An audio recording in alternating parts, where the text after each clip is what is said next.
Snap more than the ball? We've got specialists for that. Jump shot, leave your knee shot?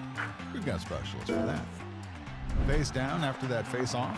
We've got specialists for that. Orlin and Cohen's top orthopedic team has specialized expertise and extensive training from the nation's premier programs in sports medicine, knee, shoulder, hip, spine, hand, foot, and ankle. So you can feel better, faster.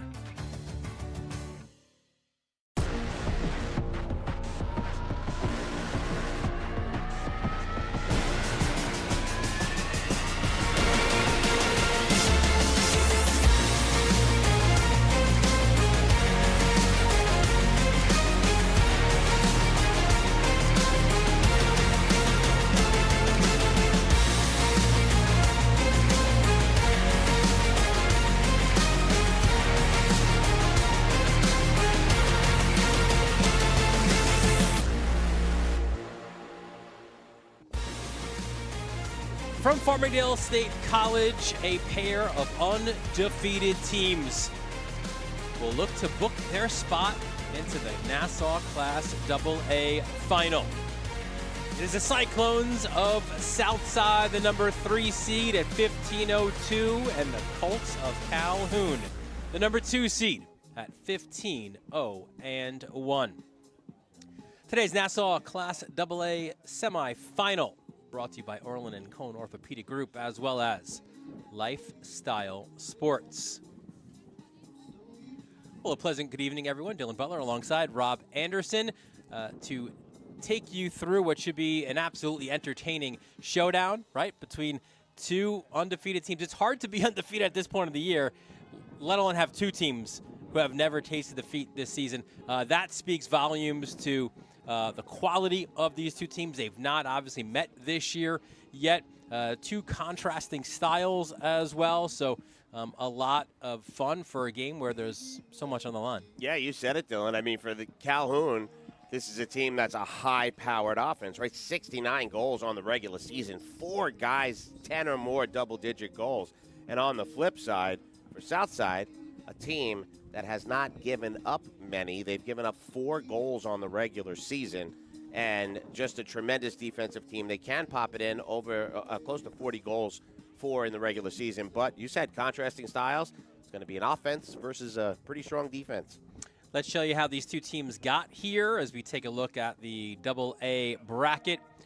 And you see Calhoun making short work of New Hyde Park, 6-0 for that one. And below that, certainly a much tougher game as Southside somehow figured out a Glen Cove team that always ends up with like a double-digit seed, yet they find their way to the semis and the finals. So good job by the Cyclones for surviving that game and advancing to this one. As you see on the other side of your bracket, it's Garden City, the reigning New York State champions, the number 1 seed, awaiting the winner of this one. How did Garden City get there? By a lot of Oliver Williams. A hat trick last night here at Farmingdale State College as they defeated Long Beach 4-0 to win that one. So the winner will take on Garden City. But first we take a look at Southside, right? The Cyclones 15-0-2. They've had to deal with some adversity, not obviously in terms of wins and losses necessarily, but having to navigate a season with some key injuries, right? So they're healthy now. They're battle-tested, and certainly Pat Corvetti's guys ready to go. Yeah, they are ready to go. And like you said, Darlington in the middle dealt with some injury. They were in a conference where 5 teams made the playoffs. So they were battling all year to be undefeated, absolutely impressive. And that victory over Glen Cove was quite a game. You get in the score updates at one point, Glen Cove up 2-1, and then 3 unanswered goals by Southside. They win it 4-3. They have been battling, and today's another day on their journey. And that one, Jack Darlington, Lucas DeMarco, Kenari Mesquita, and Mason Wu each scored a goal on that one. Gavin McDade with 6 saves in that quarterfinal win. But we'll take a look now at a couple of players to watch for this one. We mentioned him before. Darlington was injured for a good portion of the year. He's back. His numbers would have been larger, certainly, if he was there for the full year. And then on the defensive side, your center back, a co-captain, it's Carter Cashaw. Yeah, Jack Darlington in the middle. He's got size. He moves well. He missed those games, but he is a big target and a big finisher, the finisher on this Southside team. And for Carter Cashow, I mean, when we talked about him at our end-of-year meeting, no-brainer. The best defensive player in the AA threes, maybe in Nassau County. Big, strong body, can distribute. Excellent defender. And one thing is for sure, he's going to have his hands full today with this Calhoun team. You mentioned 15-0-1, the number 2 seed, these Colts. And when we spoke with Chris Vogel, their fifth-year head coach, said this has been a 5-year process. A lot of these kids, and he's got a very senior-laden roster, they came to his summer camp when he was his first year as a head coach. And he saw just a whole bunch of kids in bikes, 8th graders. That became his core coming into this one. You mentioned the goal scoring. When you include the playoffs, it's 73 goals scored, only 8 conceded. So they are a team absolutely rolling right now. And a couple of guys that they're leaning on today, we'll mention them. Liam Brown, your left midfielder, and Jack Gunn as well. Certainly a big part. Another all-county center back as a junior, could possibly repeat as a senior. Yeah, you said it. I mean, with Liam Brown, there's so many guys that can score, but he's up there because he does so much more than just finish. He sees the field well, 9 assists, guy that can get those crosses in. And Jack Gunn, he's a big boy, 6 goals, 1 assist, so he'll jump up in offensive plays and handle it on the back end. As the both teams now making their way to midfield for the pregame introductions. Let's meet the starters first for the Cyclones of Southside. They are the number 3 seed, and they will operate out of a 4-3-3 formation. In the back, left to right, D'Antonio, Cashaw, Wu, and Mortarana. Your midfield trio, at least your 6, 8, and 10, are Levine, O'Keefe, and Darlington. Your left midfielder, Fitzgerald. Your right midfielder, Rose. And up top, the junior, Canary Mesquita. In goal for Southside, it's a 2-year starter in Gavin McDavid. So let's talk about Gavin McDavid. Sometimes you see keepers with such great defenses, you go, well, how much work do they get? I can tell you up close and personal, Gavin McDavid saw work and makes exceptional saves. Does he rely on his defense for communication and to prevent quality shots? Yes, but he can handle them when they come. The head coach of Southside in his 5th season. Here's a good look at Pat Corvetti. He is Southside through and through. Class of 91, lives in town, played in town, now coaching the team there in Rockville Center. So he is very proud to coach at his alma mater. Let's meet the starters now for the Colts of Calhoun, and they too will operate out of a 4-3-3 formation. Left to right in the back, you've got Goldberg, Gunn, Perino, and Wolfson. Your defensive midfielder, Morales. Your center midfielder, Lennon. And your number 10 is Patrick Walsh. You mentioned Brown before on the left wing. On the right wing, you've got Backrock, and your forward is Nangle.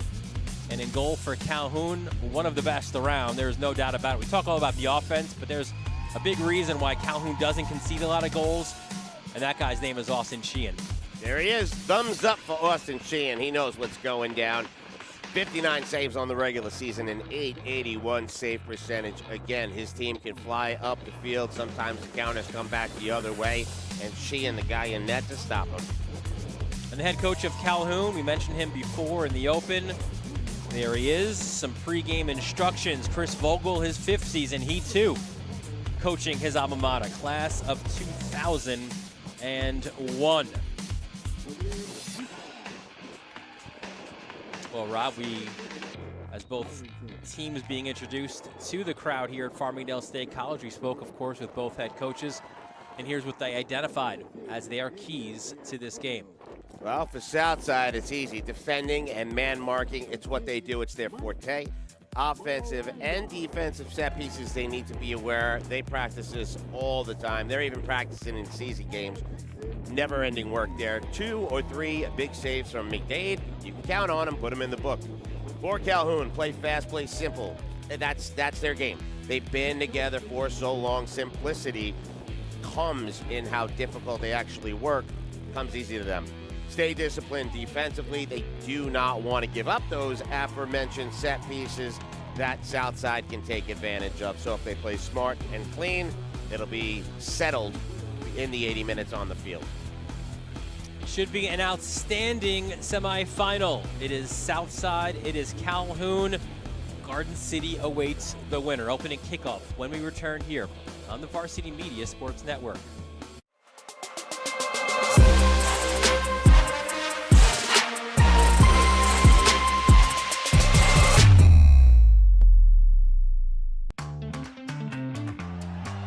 Snap more than the ball? We've got specialists for that. Jump shot, leave your knee shot? We've got specialists for that. Face down after that face off? We've got specialists for that. Orlin and Cohen's top orthopedic team has specialized expertise and extensive training from the nation's premier programs in sports medicine, knee, shoulder, hip, spine, hand, foot, and ankle. So you can feel better, faster.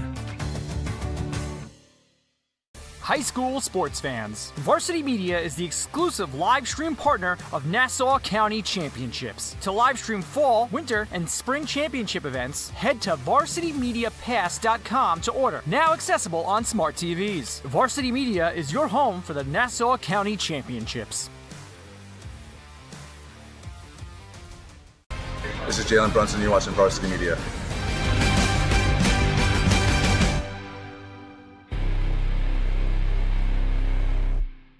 Hey parents, coaches, and players. Ever wonder what makes Varsity Media stand out as the tri-state leader in sports live streaming and videography?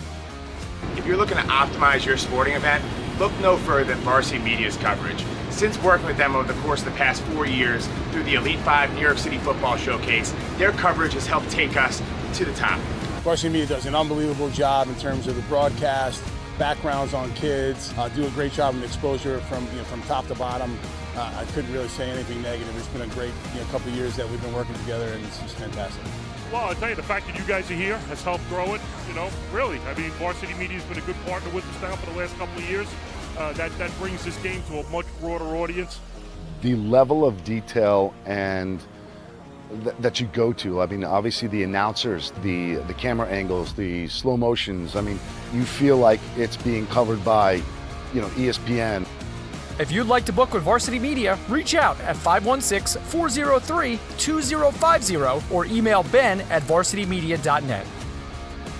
Parents, your support means everything to your athletes and to us at Varsity Media. To help us continue bringing you the best YouTube coverage of high school sports on Long Island, we invite business owners to consider a sponsorship on our broadcasts. If you own a business, consider a sponsorship for your athlete's team. It's a great way to show support, gain visibility, and keep the coverage going strong. Join us in making a difference. Contact Varsity Media today to learn more about broadcast sponsorship opportunities by emailing ben@varsitymedia.net.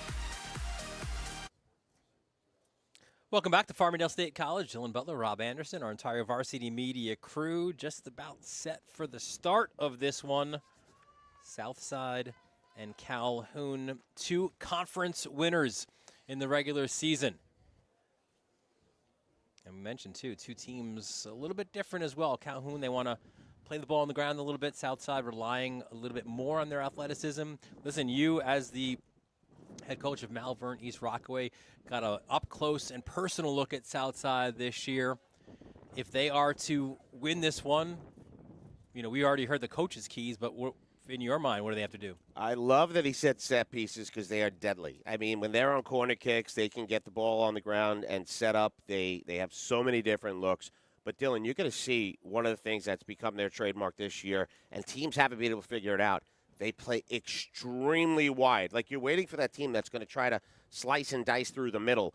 They play a very wide field and move the ball very well, switching fields, which keeps teams running back and forth and on their toes throughout. And then, obviously, McDade. I mean, I don't have to say any more than that. He said it. We'll say it. Gavin McDade, as good as they get. So we see our pregame huddles, our officials for today's game, our referee. There he is in the middle. It is Steve Denisi. Our assistant referees, Pete Shank, Matt Sether, and your fourth official is Steve Hansman. A chilly evening here tonight at Farmingdale State College. 52. A little bit different than last night because we've got 16-mile-an-hour winds. So the feel-like temperature in the 40s, and you see the gusts up to 21. That could play a factor here. You mentioned set pieces and free kicks and corners and goal kicks and all those things, and the ball gets up in the air. It could be interesting as you see our split screen of the two teams getting ready for this one. There are the Colts of Calhoun. In their starting 11, all of them seniors. So yeah, they've been working their way up to this point year after year to get here. And in so many ways, too, they are Vogel's guys, right? We said that. He saw the 8th graders come in. He was in his first year as a head coach. Now he's in year 5, and these guys are all seniors. Well, I got to see them again with the coaching hat as 10th graders, sophomores, same roster. Yeah. And you go up and down, these are all guys who returning starters, guys who were all county. And at that south side aren't any slouches either. A bunch of returning starters for them as well. They were a younger team last year. And again, too, they returned so much as the ball goes out for a south side throw. Throwing for south side.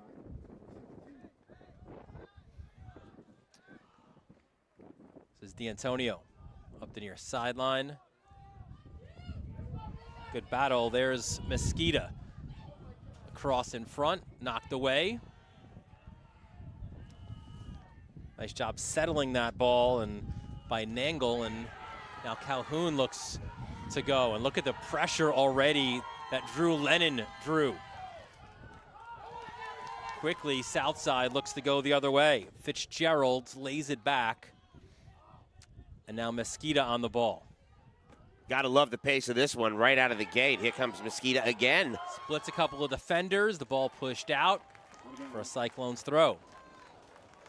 It's a good tone set right out of the gate, especially for Southside. They are really, really pushing a little physicality. Mesquita finding some room twice. D'Antonio was one of those guys who was hurt this year. Starting left back. Has got himself back onto the field. Nice ball up this sideline. There's Backrock, and no nonsense clear from Southside, so it'll be a Calhoun throw now. Jacob Backrock, 3-year starter. In our conversation with Vogel, he used the words well-rounded for so many of his guys, but it just speaks to how good this team is as he lays it off for Wolfson. What a season he's had. 14 goals on the season. 18 assists. And Southside will take over.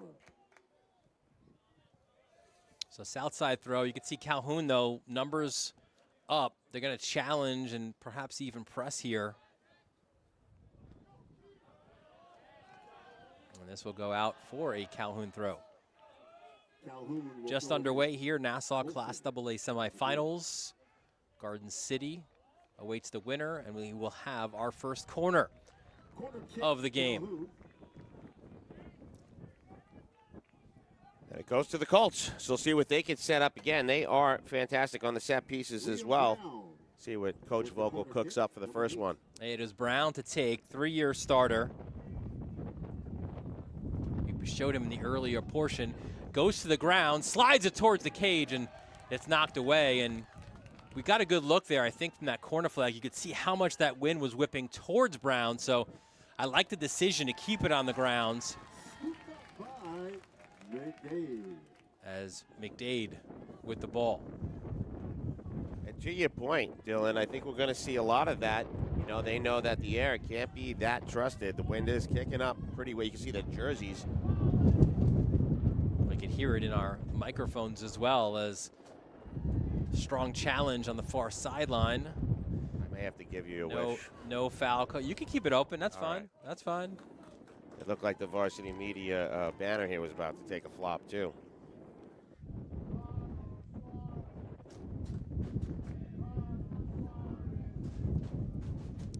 Calhoun looking to possess. Clearly not everyone on the Calhoun team going with the same bleach blonde look.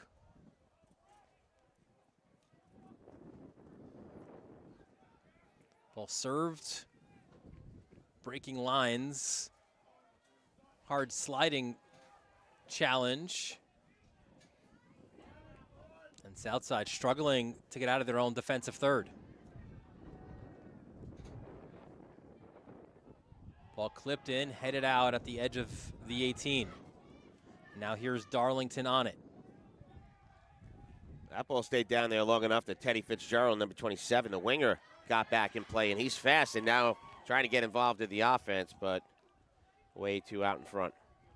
And there's Austin Sheehan, Conference Player of the Year, Goalkeeper of the Year last year. How about this? One of a few on the island to be selected to the ODP National Select Team. Legit goalkeeper, terrific shot stopper. Also very, very quick off the line. He's athletic, he's strong, he makes decisions. We talked about in-betweeners. When you get to this level, you got to make sure as a goalie you commit, and he's got the speed to do so. Another Calhoun throw. Wolfson plays the feet as they try to win another corner, and there's Cashaw. Some good defending.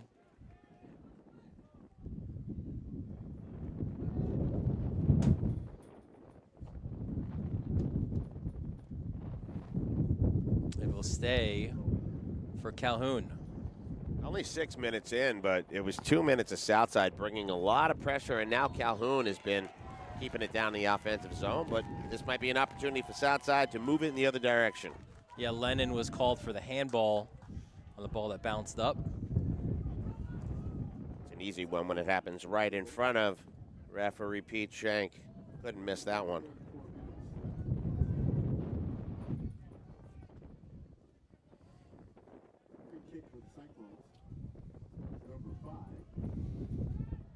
Ball sent towards midfield, 50-50 challenge. I'll tell you, everything for the Colts right now is north-south. There's the layoff. Right-footed shot, blocked. Ball in the area. Knocked clear. Now a chance for a counter for Southside. Bacharach had a real nice look at the net, decided to send it into the box. I wonder if he'll start thinking a little differently as we move forward. Nice turn by Brown. Feeds to the box, off the head. The flick, the header, saved by McDade. All right, how about Bacharach getting some nice things done? Look at the footwork, the header, not enough on it, almost like he wanted to get it to himself one more time. But bringing down the pressure, Bacharach looking incredible.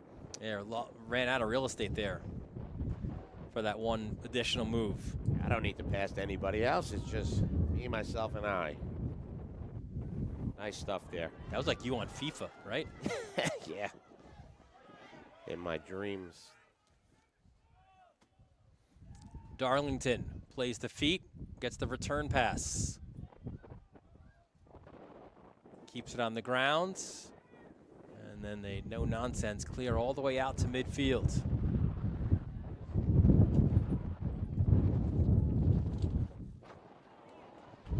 Another chance for the Colts. Left-footed shot. What a save! McDade.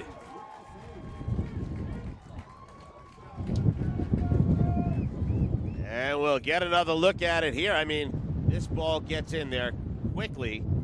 It has eyes. Rolling right on through. The left foot shot.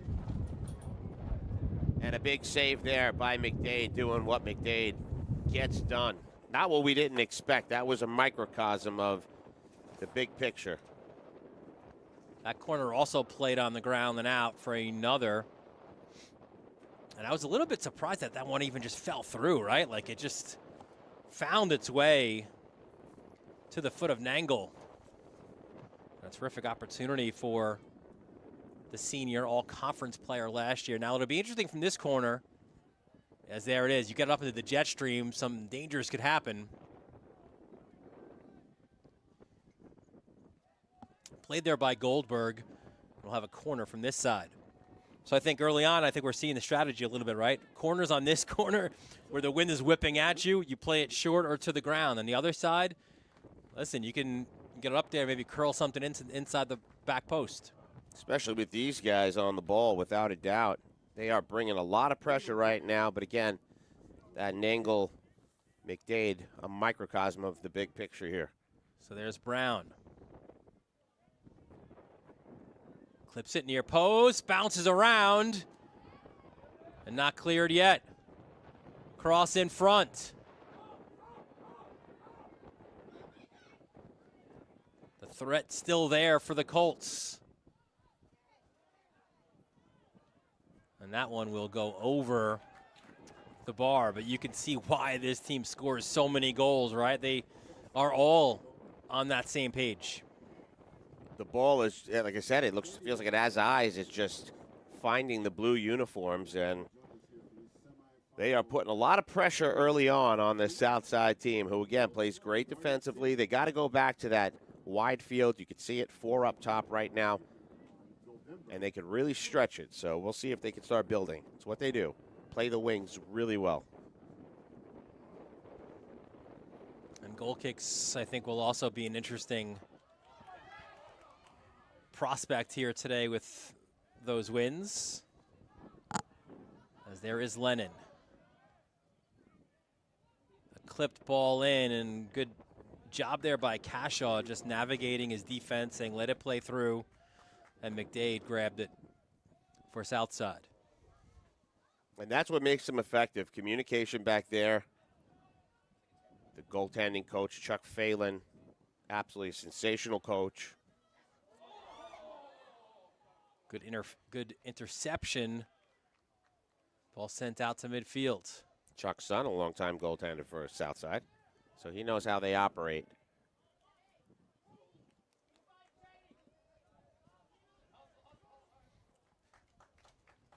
Throwing for Calhoun. You mentioned the assistant coaches, or at least an assistant coach for Southside. How about Joe Thoman, right? Class of 17, part of that 2016 Long Island Championship team for Calhoun, joined by Eric Stewart. That 2016 team was the 3 seed, and they upset Massapequa 1-0 in overtime to win the Class AA title. That was Calhoun's last championship. Ryan Hilke with the game winner in overtime, and they went on and beat Brentwood also in overtime to win the Long Island Championship. And assistant coach Eric Stewart with the game-winning goal in that one. Make me feel young, I'll tell you. Class of 2001 and 17, I could have coached these guys.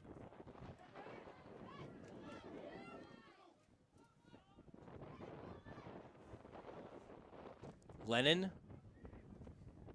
defended well by O'Keefe. Lennon to feet, trying to find Nangle. But there was a possibility of a handball, and it was. Well, Southside wasn't able to generate anything on the last handball, so we'll see if they start playing that ball, if they can, again, play the wings. You see how far they play. They play very wide. They count on, oh, here we go. Mesquita, a couple nice moves, dancing around in a circle. He's got a shot up and over. Yeah, left-footed shot. I don't think the wind had anything to do with that. Maybe more just some nerves there. But Mesquita's been the one guy generating up top. He's moving very well, finding space, had the cross, had a shot. He's really good taking guys on 1v1. Good numbers on the year as well. 9 goals, 7 assists. Has a great shot. And in terms of that consistent scoring threat this year, he's probably been the best guy for the Cyclones team this year. Here's Nangle. He's got 17 goals on the year. Goal kick for Southside. And with Southside, you can pay attention to the speed up there. We mentioned Mesquita. Fitzgerald's another one that got wheels. They're very, very quick. But it's a matter of finding the space. And right now, Calhoun's not giving them much, winning most of the 50-50s and keeping the ball deep. And Southside's not a counterattack team. They're a build team. Cashaw took that boot out to midfield by the scorer's table over there, and ball goes back to Calhoun. For the Colts, you mentioned in the open a 6-0 win over New Hyde Park. Drew Lennon, the set piece specialist, scored off a free kick, scored off a penalty kick. Jonas Wan had a pair of goals. Jacob Basso and Liam Brown each also scored a goal apiece, and Nangle had 2 assists in that win over the 7th seed New Hyde Park.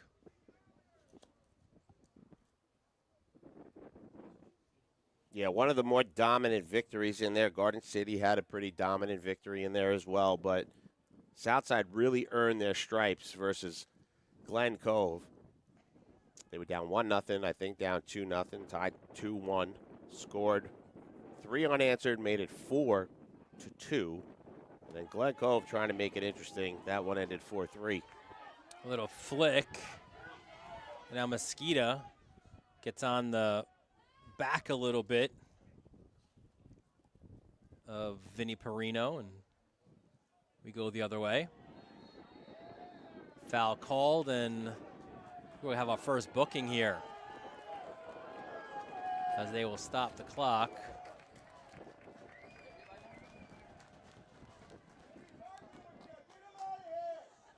Well, it's a stern conversation down there for Liam Brown. He questioned it right away. He wasn't quite sure if it was that severe of an infraction, and we'll take another look at it here as Brown came in.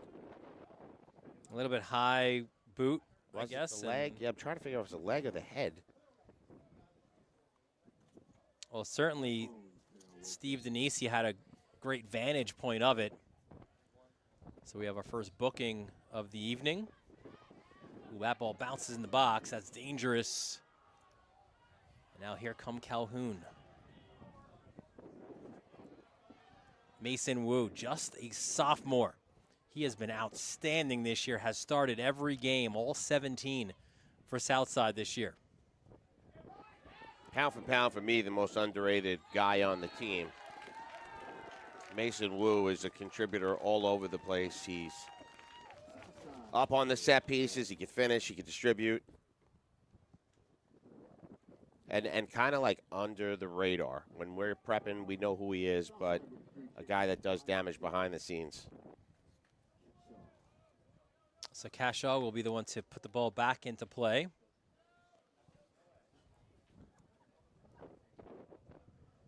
Drives his ball to the near sideline. No problem, though, for Jack Gunn. Gunn launches one. Settled momentarily by Nangle. And great dispossession there. And if you're a center back, you love that, right? Not only do you win the ball, as Mason Wu did, then you bring the ball up and then you're fouled, right? And another conversation, so I'm staring down there. Jacob Backrock getting told to back off and settle down, and then he kicked the ball, and Denise had to warn him about that as well. So Calhoun's got to settle down. 1 yellow card in the game so far. Cashaw, that ball, you can see it just kind of die up in the air. Darlington, shoulder challenge. Gunn goes up the field. Every ball, it seems like they want to locate Nangle and let him then find his wingers. Fitzgerald plays to Mosquita's feet.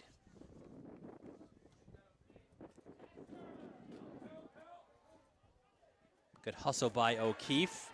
And now Southside, they'll look to attack on that far sideline. Darlington unable to find a teammate, and good return header to Darlington. You mentioned in the open, missed a chunk of games during the year. A captain, one of the best offensive players, and really Corvetti said in our conversation with him, Rob, how to really juggle his lineup around and to deal with the loss of a player like Darlington. Yeah, and it came at a rough time in the season, but then at the same time, a decent time because there was some recovery period where he got to play some games on the back end. But talking to Pat, we worked together in the same building every day. I'd ask, is he back yet? Is he back yet? And they were taking it easy. They knew they were going to the playoffs and wanted to make sure Jack was healthy. If you're in the same building with him, why don't you just sit down and have coffee and you have the conversation with him? Well, he could have asked. I'm happy to do that. Patrick and I pass each other in the hallways all the time. Or maybe you could visit us on our lunch break. We could do our notes together. All right. Sounds like a plan. And in attendance tonight, look at that. Coach Princey's here. You can invite him, too, over at Cary. Have a Sewanee affair lunch detail. So Calhoun continues to possess. We're at the halfway point of a scoreless first half. It's the Nassau Class AA semifinals. Semifinal number 2, Garden City sitting back. Maybe drinking some hot cocoa here tonight and watching this one to see how this one plays out. Here's Drew Lennon. Lennon uses a Denisi screen, left-footed shot right into McDade. Not going to get away with those with McDade. He's going to scoop those up. Also, you can see how good those hands are. While it might have been right on the keeper, no rebound, no thoughts of it. Third save of the game. And you can see, too, the strategy, Rob, that when Mesquita gets the ball, Calhoun very anxious there to make sure he doesn't turn. Because when he can turn and run at you, that's when he's at his most dangerous. Yeah, and they are a smart defensive team. And they've proven that thus far. That's the other part of it, right? Yes, they've scored 73 goals in 16 games, which is a ridiculous number, but consider also they've only given up 8. Yeah, the goals for definitely steal the headlines. But they've done a great job defensively, and as you had mentioned, one of the best keepers going. And there's Lennon. So comfortable with the ball at his feet. And that was strength on strength. Great defending there by Wu. Wolfson puts it back into the play. Can Calhoun win a corner here? Well, spinning out of it, Liam Brown. Keeps it on the turf. A little chip just over. They're getting close. As we get another look here, that ball put in front and just a little step. A redirect, but up and over the net, and McDade watches it fly over. He knows where his net is at all times. Looked like that was Nangle, and he's that guy who brings that unpredictability to the game, right? Where he will distribute and play simple, and all of a sudden you look up and he's attempting a bicycle kick from like 20 yards out. Like, that's just the flair that he has. I wonder the intention on that one. It was a little redirect, but an interesting spot because he was so far out in front of the net. Mesquita, again, now he's on the ball. Now he's facing defenders. Good pass inside to Darlington. Shielding defenders, still on the ball. And that'll be a goal kick. Solid defending for Calhoun. There was excellent defending there, and Darlington was pushing the ball up. He had Michael Forker right behind him, and he kept going, but I like the way Forker checked in. That's something you want to see. Yell it on the field all the time. You see a guy running in traffic, check in, and he was there, but Darlington able to convert, and a goal kick. Calhoun comes back. So Southside still waiting for a shot on frame. They are, and we said it was good defending. Want to credit where it's due. That was Wolfson, the senior. Well, they're all seniors in the starting 11, but in fact, even when you go to the bench, there's only really Jonas Wan. He's the only guy who's a junior who sees time. Nice step.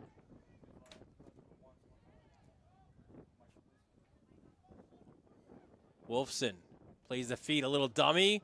Shot, and McDade is there diving at the near post.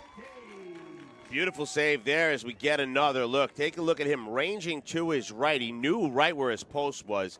Keeps it in front of him, gets right on top. His 4th save, and 2 of them stellar. Remember what Corvetti said before, 2-3 saves. Might need a little more than that. He's at 2 already that look gorgeous. He's capable of a ton.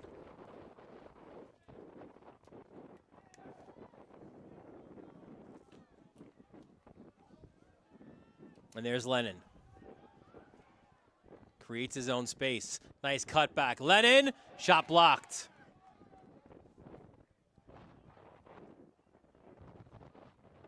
Falls this side. Back rock. And there's McDade again. So Bachrach with some interesting decision-making down there. He was down in the corner, and you have to give credit. Liam Brown started to check in, backed off a little bit because he knew what Bachrach could do. He had a nice turn, and that was a beautiful cross broken up by McDade. Yeah, Bachrach, 3-year starter. Advantage played for Southside.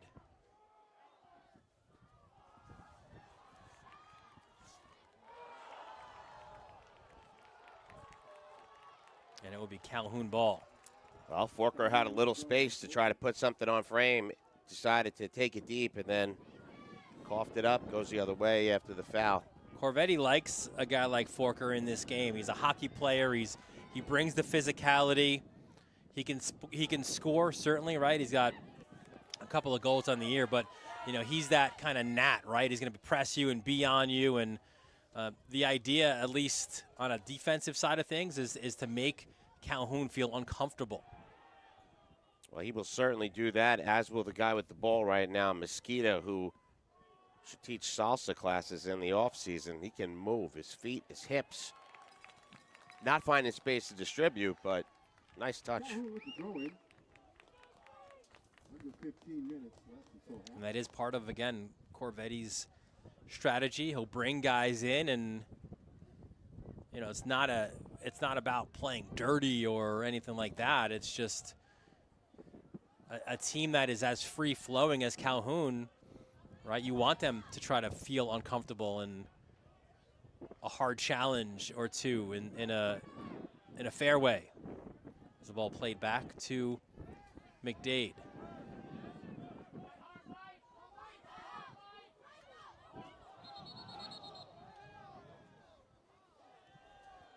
So on that last ball sent in, Nangle was chasing it down, but I really like the run that, Bachrach was running down. The run that Nangle made was really impressive as he was going right towards the goalie. But again, McDade doesn't give up much. Cashaw sends it up this near side, and there is Gunn. Gunn and Sheehan, teammates on a Hoda travel team, and that think about that too. They're high school teammates for 4 years, right? And they're also club teammates, center back, goalkeeper. You know, they have that synergy, man.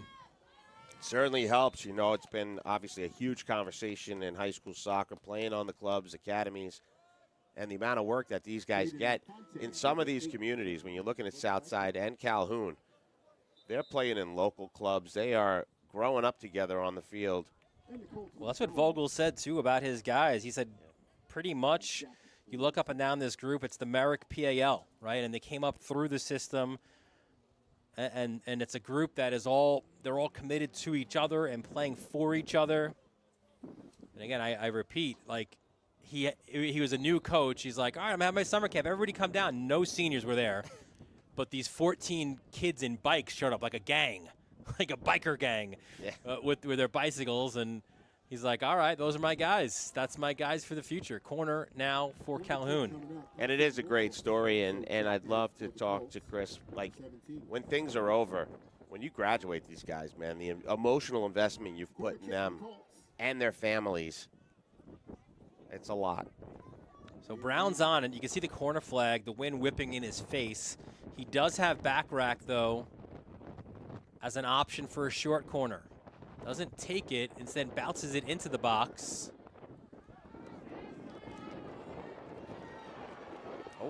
And that could be a card as well.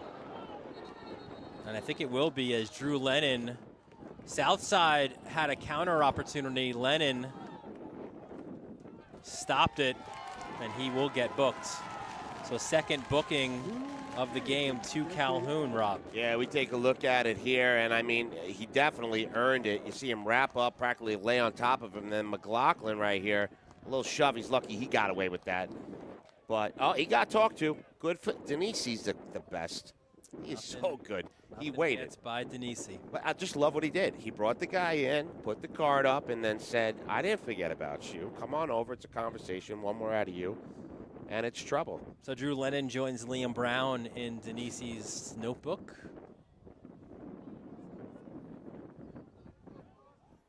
As we're inside the final 12 minutes, scoreless first half, Calhoun and Southside. Well, that was quite the sequence. I mean, right now it is Calhoun bringing a ton of pressure. Having a guy with Drew Lennon with 11 goals on the regular season with a yellow card. And Brown, who's such an important piece as well, 10 goals. And O'Keefe, no issue there for Sheehan. Sheehan, we don't hear it here, I think mostly because of the wind, but so vocal. So vocal, and he's a personality, he's a presence out there. And even if you could see him here, like, talking to his back line and telling him where to go, and you need that out of a goalkeeper. It comes with experience. He's been around a while as well, and, you know, we're going to keep repeating the storyline over and over again, but when you play together your entire life, or most of your middle school and high school life, communication becomes second nature. Nice ball through the midfield. As now Calhoun looks to build. The turn by Nangle and the interception. I think that was a handball. It was given, yes. See, they got to be careful right now. I'm telling you, O'Keefe hanging out up there. Those are the things that don't get tolerated if you do it more than once. That's going to, I can tell you right now, for Coach Vogel, that's your halftime conversation right now. We've got to chill out, play the game. Let's not worry about kicking the ball, moving the ball, play soccer. Oh, boy. And the clock stops. Well, I will say one thing. Multiple cards given as joining the Calhoun duo in the book. Yellow, number 8. That was Liam McLaughlin. You see it again here. McLaughlin getting handsy, got the elbow up, grabbed the arm, and let's also be reminded, he was the one that got warned on the shove after the last booking. So, you know, say what you want. Referee Denisi, in his day job also, you know, he doesn't forget things. So he kept that one in tally in his head, and now another yellow card. 1 for Southside, 2 for Calhoun. We got more cards than we do goals. Gunn sends it across the field inside the final 10 minutes of the first half. It's a great step by Darlington, but the bounce goes Calhoun's way. Here's Nangle. Looks for options. There's the clearance, Mosquita. Nice ball to his side, and now an opportunity on the counter.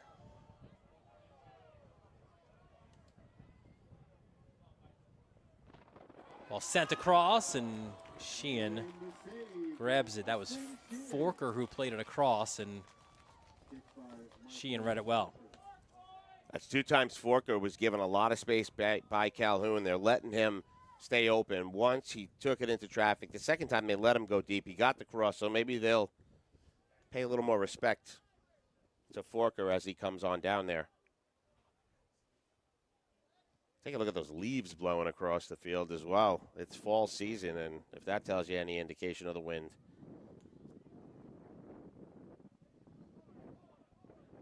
Looks like hot dog wrappers at the baseball game. Gunn takes a step, goes forward for Nangle. Jeez.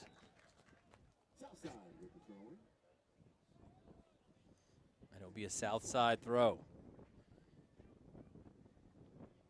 Gotta be happy we're up here, huh? Even see Shank put up the flag. You look like the Statue of Liberty blowing in the wind over there. There he is. Referee Pete Shank looking better than ever. Teddy Fitzgerald, number 27. All right, Fitzgerald with the throw here. And C.J. Brower, number 13, in for the Cyclones. Don't think it ever went in. I agree with you, but they're saying yeah, so. Throwing.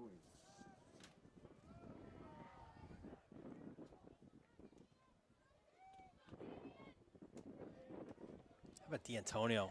Great defending. Sensational stuff there. Look out.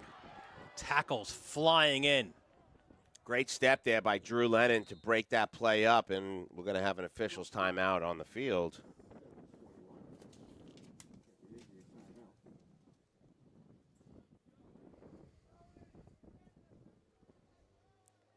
Take a look at the upcoming schedule here, and we, at least as of now, the plan is for Thursday night during, I think, what is it, a nor'easter? That's it. Yeah. Carl Place, Cold Spring Harbor here. Rematch of last year's Class B final. That should be a lot of fun, and then we will move on to the AAA final on Halloween night. Herrick's and Syosset. This is our last semifinal in all 4 classifications. Yes, sir. And this one will settle out with the A's on Saturday. And pay attention to the Nassau BOCES site, the Varsity Media site, the Nassau County Soccer site, in case things change around as far as Thursday goes. There's been conversation, but we'll see what happens. Yeah, I spoke with both head coaches today, and in the morning they're like, we could play tomorrow, we could play Friday, we might still be playing Thursday. They don't know. The good thing, at least in that sense, right? They're in the same boat. Yeah. So neither team having an advantage or a disadvantage there. And both teams ready to go. You know, they said we want to get this done. We don't want to be compromised by weather. Let's get this on the best day we can. So, again, folks, pay attention because the schedule probably will change if the weathermen are correct. Wolfson, and there's a little bit of that creativity again from Nangle, right? Look to have it play through his legs. Now a counter opportunity for Southside. A little bit behind Fitzgerald, though. Now Fitzgerald's cross. And then a foul was called against Southside. Fitzgerald with a nice run down the left side. Said, watch for that speed. Kind of got caught up in his feet, a little behind him. But a recovery, and then a shot after the foul. But it was a nice one. Would have got Sheen a save. And D'Antonio with the foul that was called. Certainly possession favoring Calhoun. McDade of the 2 goalkeepers, the busier.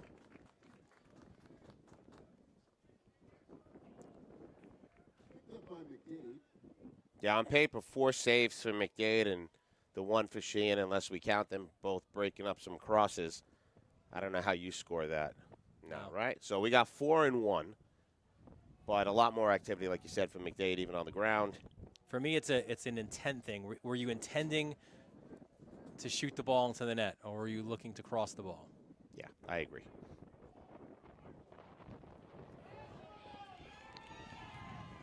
Wu is the real deal. Evander Holyfield. Advantage played for Southside. I'll tell you, we are seeing high-level defending from both of these teams. You've got Gunn on the one side, along with Wolfson, who just won that foul, and Cashaw, Wu, terrific center back tandem. There's Wu right there defending again.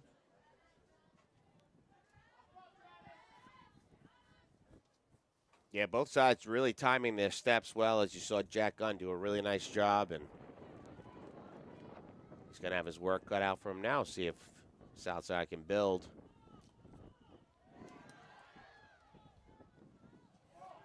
And there's Falker to get it back.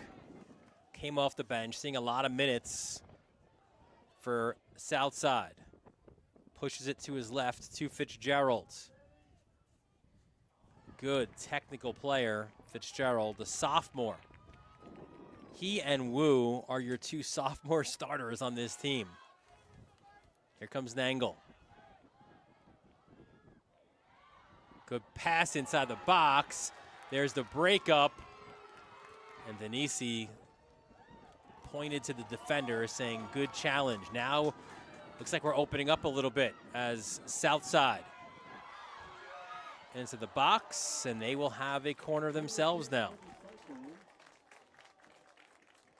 Yeah, if anything, down in the box, it looked like the two Southside players collided with one another, and it was a play-on situation. Good call there.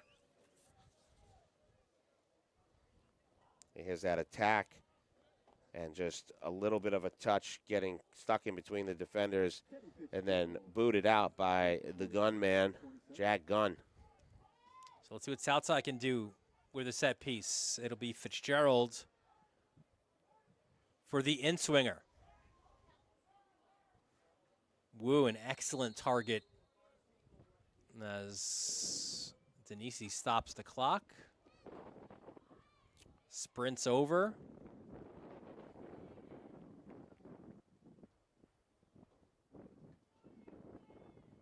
I don't know, Denisi with some words there for Fitzgerald. Let's try to figure it out with his body language. I got nothing.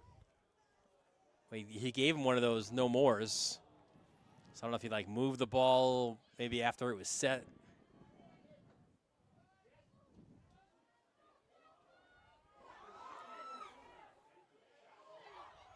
Sheehan near post, stopping Forker. And hey, Forker has been part of this conversation. He is getting open again. I mentioned it. They got to play a little more respect, put a little more respect on his name. He got that shot off on the ground. Sheehan handling it well. You can see too, good size on Sheehan, right? About 6'2", still growing.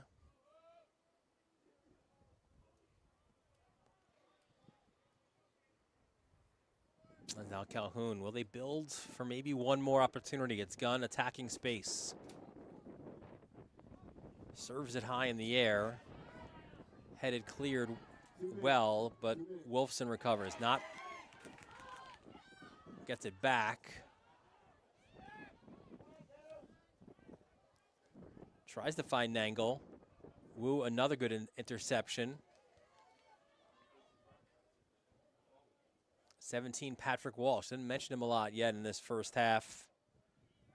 Big, athletic, attacking midfielder. Looking for that header there, and we go to the other side. O'Keefe on the ball. Nice step, and now again, Calhoun to possess. Look at the room for Gunn. Plays it on the ground. Good, dangerous ball, but McDade was there. I think if he angles that pass a little bit better, he'll find Nangle as you take another look, Rob. Yeah, have a look here. He picks his head up, takes his time, a nice ball. Nangle just short on it. You're right. All he had to do was get that 2 inches in front, and even a redirect might have been in play. Inside the final minute of this goalless draw right now. The turn by Calabrese, number 7, has checked in. Dances on the ball. Defended well. Now maybe a chance here, final 26 seconds for a counter. Fitzgerald looking for Falker, and you see there, just looking to get his body in, let Gunn know that he's there. And that time, paying attention to Forker a little bit, and that's another one of the conversations they're going to have. Let's not let that left side get away with too much space. And the throw-in won't even go in on this sub that was being made as the first half comes to a close, and Austin Sheehan and Gavin McDade making sure that there are goose eggs on both sides. Good goalkeeping from both, Rob. Yeah, you take a look here, and McDade breaking up one of those intended crosses. And then on the other side, Parker takes a shot. Sheehan says, nope, not happening right at this stage of the game, 0-0, and it's going to stay that way. It's the Nassau Class AA semifinals. No score between third-seeded Southside, second-seeded Calhoun. You're watching it all right here on the Varsity Media Sports Network.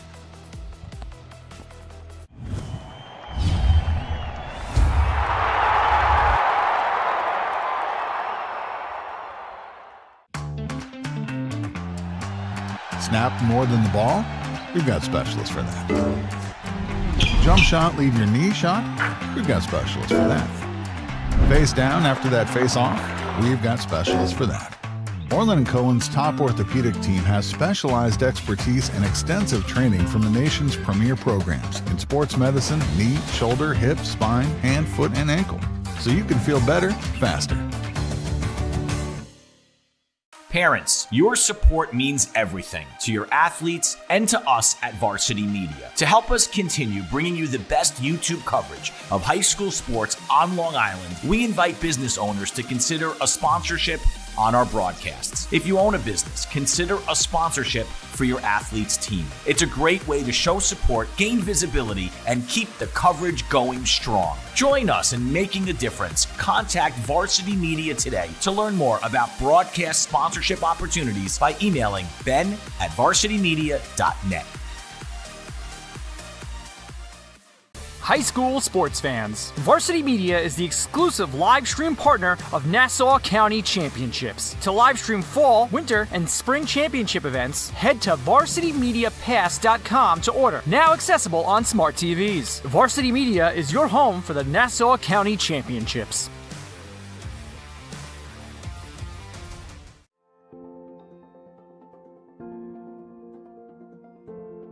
Hi, I'm Dr. Craig Levitz. I'm the Chief of Sports Medicine at Northwell Health, as well as the Chief of Sports Medicine at Orlin and Cohen Orthopedics. Here to talk to you today a little bit about injuries we see in boys soccer players. With the playoffs coming up, we're always at increased risk of injury, particularly with the weather turning. And obviously the most common injury we worry about and see in soccer athletes is ACL injuries. Most other injuries are minor and treated easily with rehab and anti-inflammatories, and people don't miss a lot of time, but soccer is well known for the dreaded ACL injury. And we thought we'd spend some time today talking about early warning signs for that, prevention, things that can suggest this just needs Motrin, ice, and you can play the next day, versus signs and symptoms to get to a doctor as soon as possible. The most common sign or symptom of an ACL injury is a pop while you're playing. Now these pops come in all makes and varieties. Some people feel a minor pop and are able to keep running, even finish parts of a game. Other people go down on the field and it's a significant injury. And then a lot of people are somewhere in between. But when a knee pops, 90% of the time it is the ACL that tears. The ACL actually just explodes, it doesn't tear, and the popping is you're hearing it exploding. In the absence of a pop, or even if you hear a pop and you think you're okay, there can be a whole host of other alternatives that it is. And it's really whether that pop occurs and how you're feeling the next day. The curveball being that even with an ACL injury, you can feel fine the next day and still tear your ACL. Because the pain is from the bleeding, and you can tear it and not have much bleeding because they come in all makes and varieties of severe tears and minor tears. Generally, if there's not a lot of swelling in your knee looks like your other knee, you can run without pain, you're probably okay, and working with the trainer and taking some anti-inflammatories is fine. On the other hand, if you're having increased pain or swelling when running, that swelling is often blood, and that would be highly suggestive of an injury, and that's where you should highly consider seeking an orthopedic attention as soon as possible. When I grew up, you had to rely on the orthopedic surgeon's hands. Now, in all of our facilities, we have an MRI readily available. Our firm belief is treating high school athletes like professional athletes.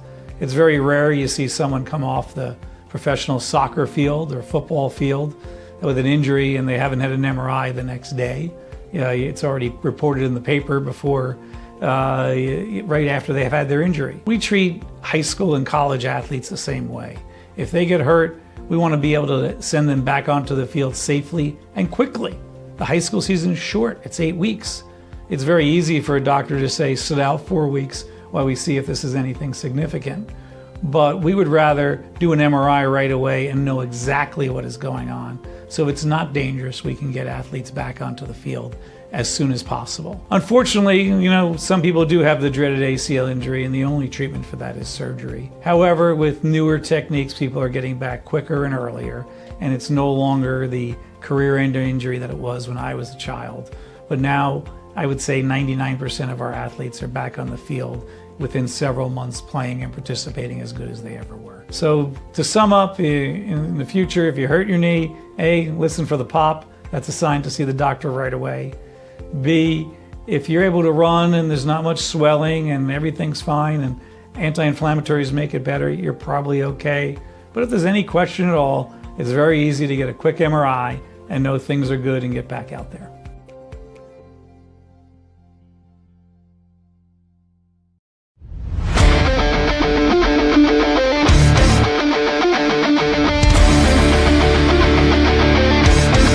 He's got room to go. Merrill towards the end zone. Lost his lid. Touchdown! JJ Damo, face on, stay on athlete. Controlling the face-off. That's 3 in a row now.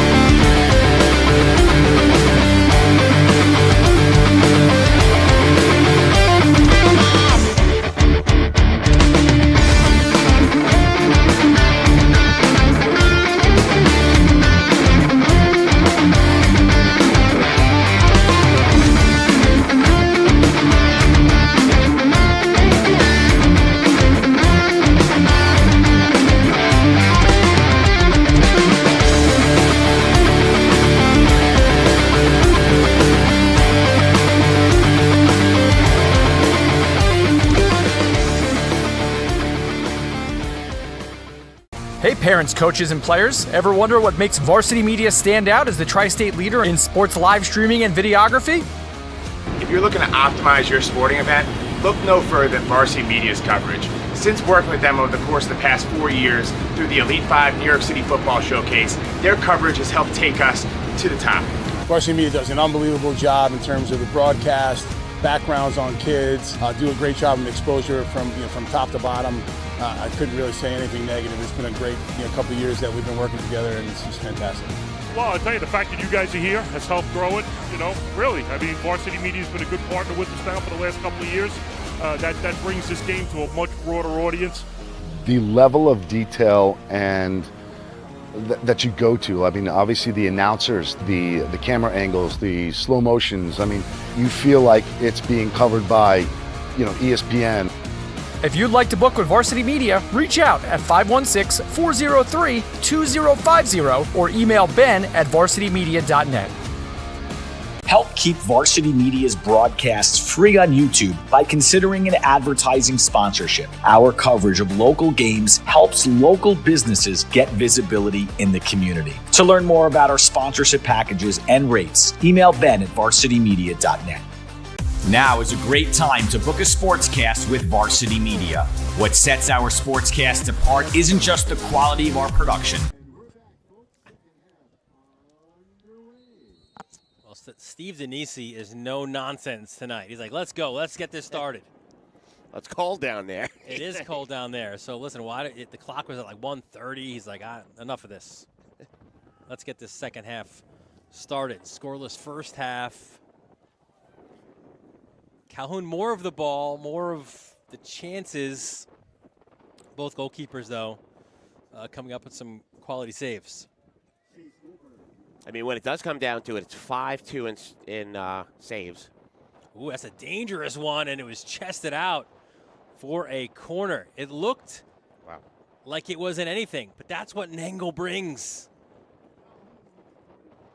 Right, again, it's that flair and that out of nothing, seemingly, as it is Walsh to take. Oh, actually, he leaves it for Backrack. You can see there, that corner flag, look how it's blowing at Backrack. So let's see if he either plays it short or something to the ground. Yeah, look at those flags. Sethers in the corner. Bounces into the mix. It's loose in the area. Oh, the volley! Just wide. Chase Goldberg jumping up in the offense, and that was Purdy. Turned on it and just, like you said, a little wide. Get another look here as that ball comes through. Turns the hips, but it's like he glanced a little bit. He glanced off the crossbar there. Nice turn. Good wherewithal, and that's when you get your defenders up in the play. And What's possible. Sorry, Rob Goldberg, 2 goals on the season. He adds an extra dynamic touch to this team.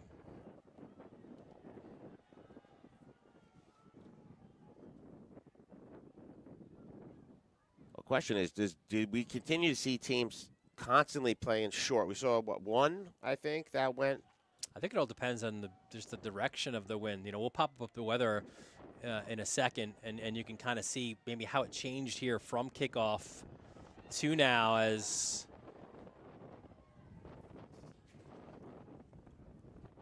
it appears, and there it is, 52 degrees. But look at the gusts now. They're up to 20 miles an hour. So 52, but one of those feels like in the 40s, I'd imagine, right? Oh, without a doubt. And it feels the wind as well has changed. It looks like it changed direction a little bit. It's blowing more south.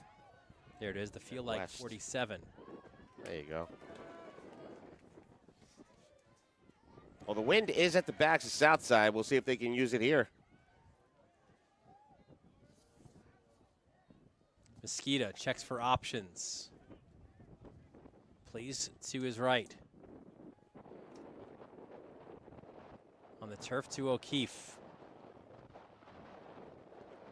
O'Keefe's a fun watch, isn't he, right? He's not especially tall, but man, he's like Scattaboo out there. He is. He's buzzing. He definitely buzzes. You don't want to wish any Scattaboo on him right now, but he certainly is running around.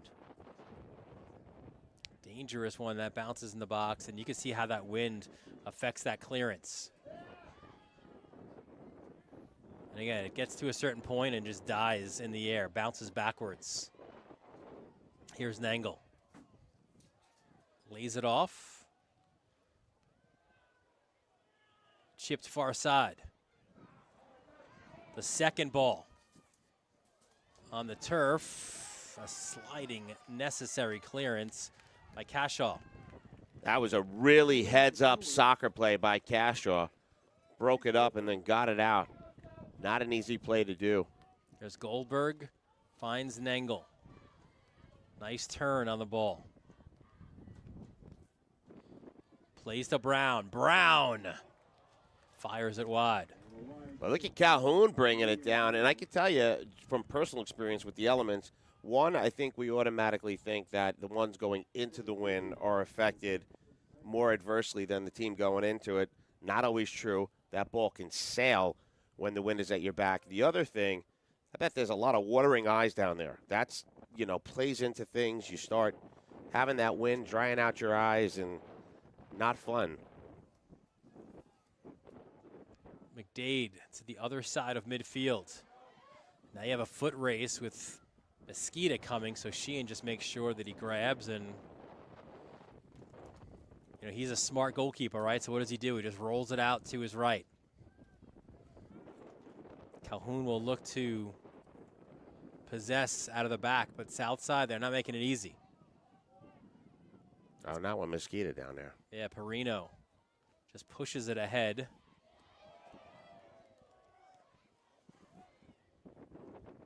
Nice stuff by D'Antonio.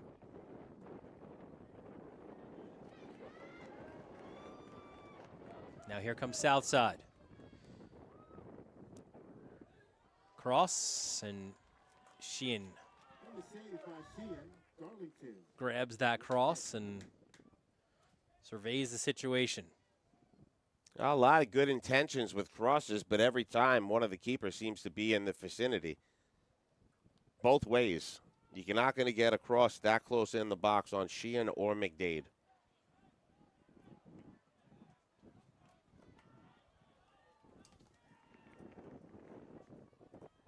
Good ball, Nangle. And again, That same reaction to that missed earlier, right? Picks the jersey up and out of frustration. Well, that's one probably where he wished instead of getting the header, he was able to knock it down and get it to the feet. There was a lot of space around him on that one. She rolls this way. That's Vinny Perino. Missed some time last year because of mono, but Vogel said, I knew that he'd have a great year. Really formed the great partnership with Gunn. Good on the ball, and because of their partnership, we've seen Calhoun comfortable playing the ball on the ground and playing it out of the back. There is Lennon. Ooh, got clipped by Darlington.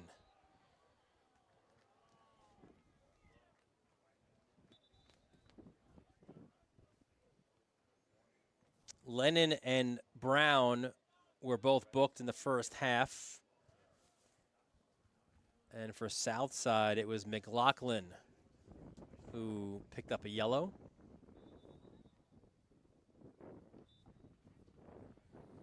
So it'll be a free kick on that foul for Calhoun.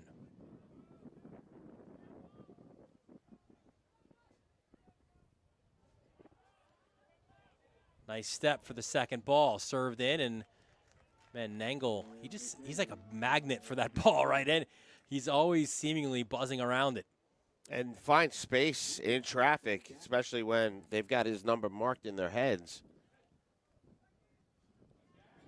Southside is definitely looking for him. Darlington plays this way and on the ground now. Nangle tracking back.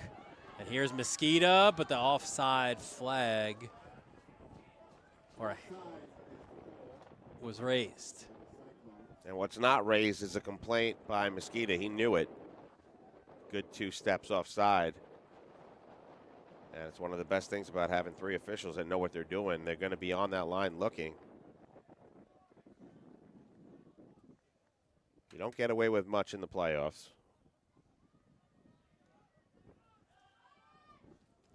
Good ball down that far side. That's where Walsh is. Loses it. Ball out to midfield. Mosqueda trying to find it, and I think a handball was called against Calhoun.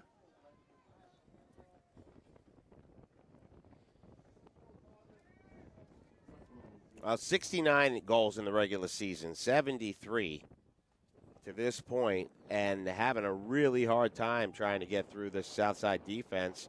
6 shots on frame, 3 that made McDade really work. So yeah, their lone draw was the only time they were held without a goal this year. That was 0-0 against Long Beach back on September 12th. And outside of that, you'd be hard-pressed to find a game they didn't score 3. September 12th is second week of the season? First? Right? How many games in is that, you think? I mean, you guys have this ridiculous schedule where you play like 3 games in a week. Yeah, that's what I'm thinking. So it might be like the 3rd or 4th game of the year. So it's been a long time since a 0 up there. So it's actually game number 5 for them.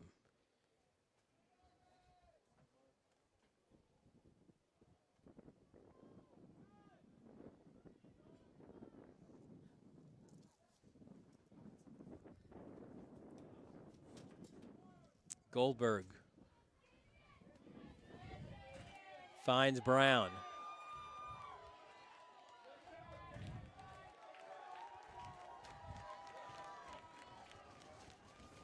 And a foul in midfield.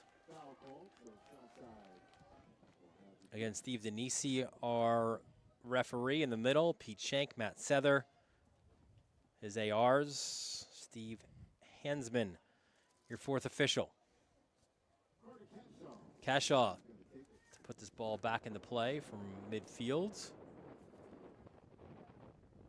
Wins at his back. We'll see if he can get this thing deep and if Southside can move some numbers towards the goalie. I thought you were starting an Irish toast. May the wind be at your back. Flicked, and it goes out. Well, may your free kicks be on frame. that's probably more the toast they can use, because most of these kicks are toast the minute they're in the air. And again, you know, the wind plays two parts in this thing. That ball can sail on you just as hard to keep that ball down in the wind. Nice turn by Nangle into space. And that one, I think it was more maybe just miscommunication. Went across his body trying to play it, it looked like, to his right. But the runner on that side had checked his run, or the player on that side had checked his run. There you see it again. Yeah, a little trip up on trying to get that through.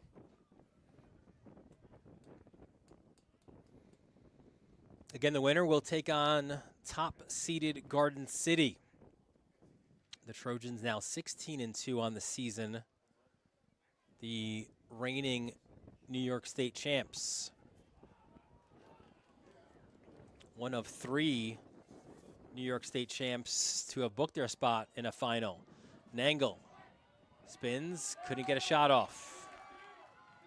Solid defending from Southside. The step by Perino. And Darlington goes the other way.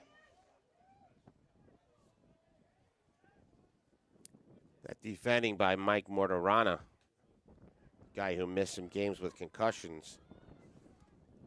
So he's back out on the field and making his impact known. That's the thing we said, right? Yes, Darlington was like that key injury because he's in the middle of the park and you've got to figure out different puzzle pieces, but you had D'Antonio, who was out early in the season. Mortarana, you mentioned, missed about 4 to 5 games. So that injury bug traveled throughout this Cyclones team, and that was the aforementioned adversity they faced. And he's playing a big role. He's back there marking Nangle, so Coach Corvetti happy to have everybody back out on the pitch doing their part. But, yeah, they got through this season, all the dings earlier in the middle, and now they're cranking on all cylinders, just a regular in-season knocks. It's Wolfson to put the ball back into play. Flicked on into the box. Trying to turn. That is Lennon. Clips it far post. In between decisions, though, it's loose. What a clearance. McDade was slow off his line. There's an injured player. Take a look again. What a heady clearance by D'Antonio. The Calhoun player is in the net. Looks like there's some cramps. And look at that. He got a potential trainer there. I believe it's Wu helping out with the stretch. You don't see that every day. Now one of the Garden City players getting worked on. So I guess the part of getting through on the Southside's program is learning CPR first aid. So Calhoun, you see their last 3 seasons. You go back to 2022, 11-3-1. They lost to Floral Park. They were the 5 seed. They lost to Floral Park 1-0 on PKs in the second round. And a year later, see 10-3-2, the number 3 seed. They lost to Long Beach in the quarterfinals. That was a 3-0 result. And then last year, they were the 6th seed, and they lost at number 3 Jericho 2-1 in the quarterfinals. Jericho, previously coached by one of my classmates at St. John's, Donnie Braga, who now is out at Shoreham Wading River and doing a fantastic job there. I promised Donnie that I would mention him. He sent me a text on my drive back. You didn't say his name on the other ones? Yeah, I said, you're getting thirsty, man. You missed the attention. A collision and a foul. That was McDade who came off his line. We're going to have a stoppage of the clock and another booking. This goes to Bachrach. as we see it again, Rob. Let's see what he gets it for. It might be the collision with the keep. Oh, that foot's up. Okay. You're going to get it, and it's not descent. Denise saw that right away. Yeah, late challenge into the keeper. So the third booking for the Colts. Bacharach joins Lennon and Brown. And it was in the first half, about halfway through, that Bacharach was warned. So that's another player who got the warning in advance, although that probably would have been booked regardless. But McLaughlin got a warning. Soon thereafter got a card. Bacharach warned in the first. It's consistent. But back to Braga for a moment. After so much success at Jericho, leading Shoreham Wading River, it was a team that handed Garden City their first loss of the year. So of the two losses for Garden City, Shoreham Wading River and St. Benedict's Prep, which was the #1 team in the country. And now he's got Shoreham. We're getting ready for a semifinal against Islip. Yep.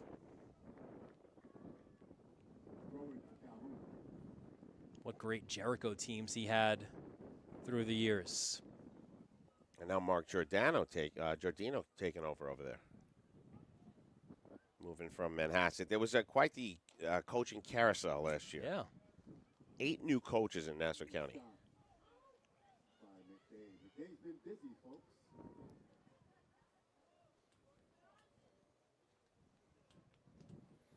So there's McDade. Bit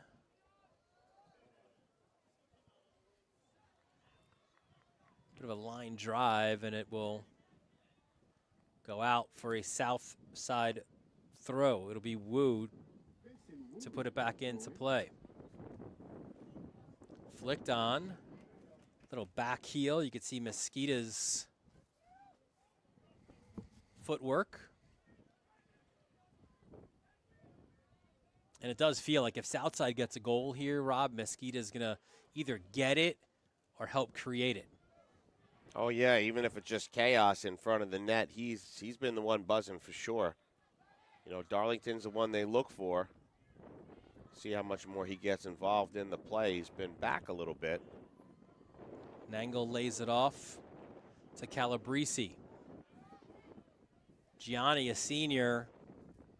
Probably a lot of other teams or any other year, he'd be starting in the midfield or up front, but just that starting 11 is so hard to crack for Calhoun. Calabrese, though, 3 goals, 8 assists. Has made an impact off the bench, and you know he doesn't get a goal or an assist, but that PK goal that Lennon scored against New Hyde Park, it was drawn by Calabrese. There's Mesquita again. Feels like every time he runs at a defender, the Southside fans get up. He's exciting. He's got speed, and he's just missing as far as finding spots. And again, you got to credit that Calhoun defense. They just close in on him really quickly. Jack Gunn picking up a lot of that assignment. And look at Darlington. An opportunity now perhaps for the Cyclones. Ball cross far post.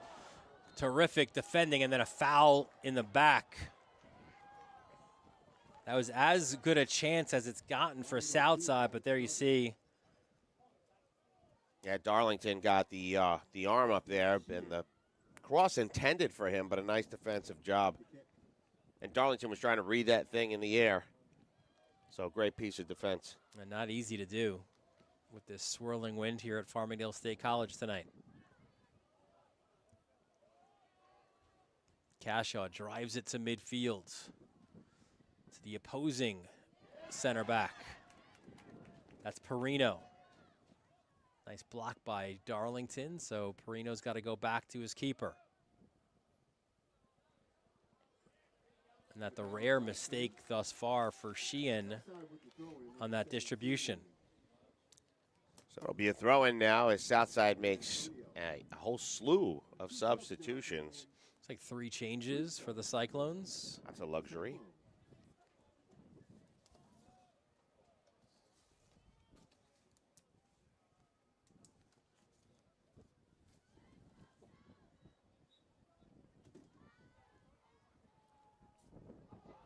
Mesquita. Look how quickly Calhoun surrounds Mosquito. They've done their homework.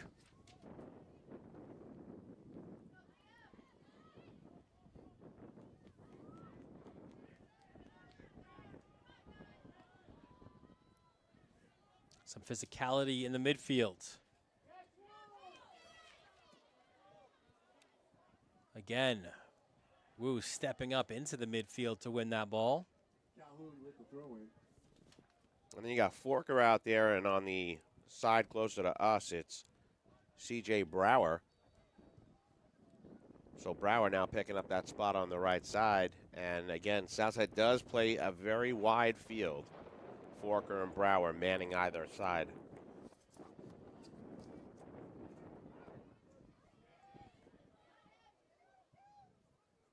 Here come the Colts. Edge of the 18. Nangle can't get it off. A slide tackle by Cashaw.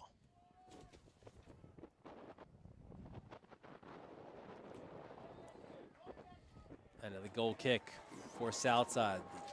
These guys, man, they are collectively really defending well. They are. That's why we got 60 minutes plus of zeros. I would not have bet on this, I'll be quite honest with you. As good as they both are defensively, 0-0. I mean, the winds might have something to do with it. The conditions cold as well. But well, Southside this year, they've only conceded 10 goals, and 3 of them came in their last game to Glen Cove. Right. There's Nangle again. Asking to play to feet. Brown, dispossessed. D'Antonio.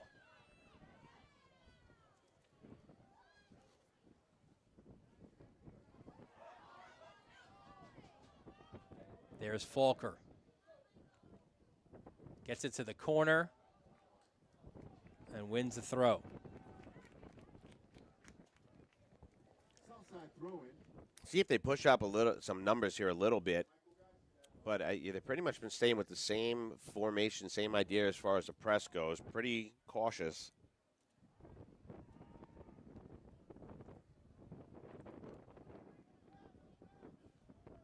Calhoun now trying to push their numbers forward. Lennon gets the return pass, turns into space. Lennon taken away.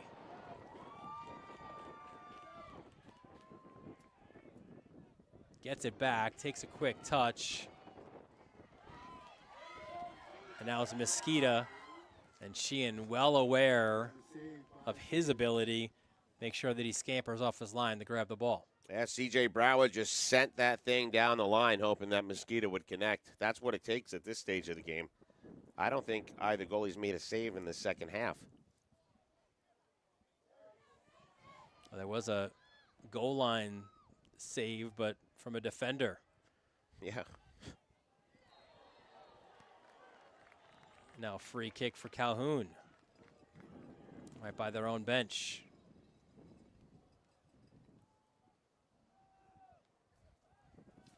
Lennon plays it to his fellow captain. Gunn gets the return pass. Nangle tries to turn. And he has gotten a steady diet of Cashaw. Every time Nangle tries to turn, it's Cashaw up in his grill.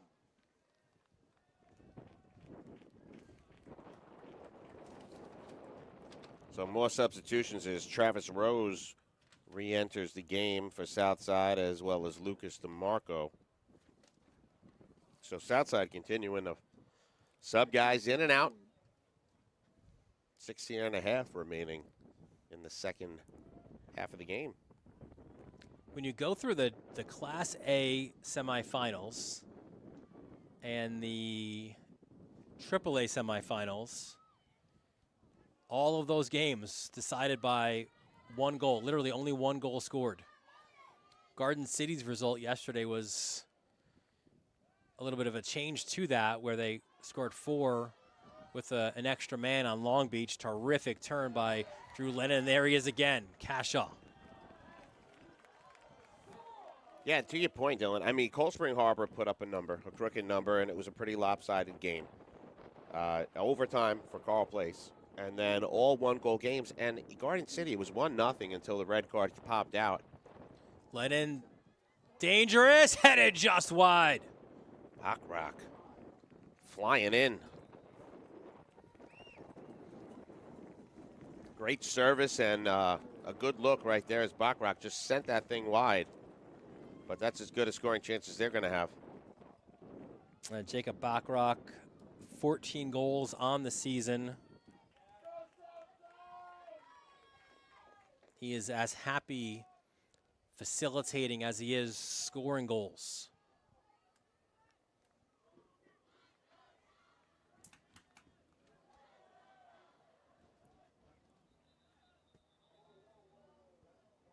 Throw in for Calhoun. Or change that. It will go the other way.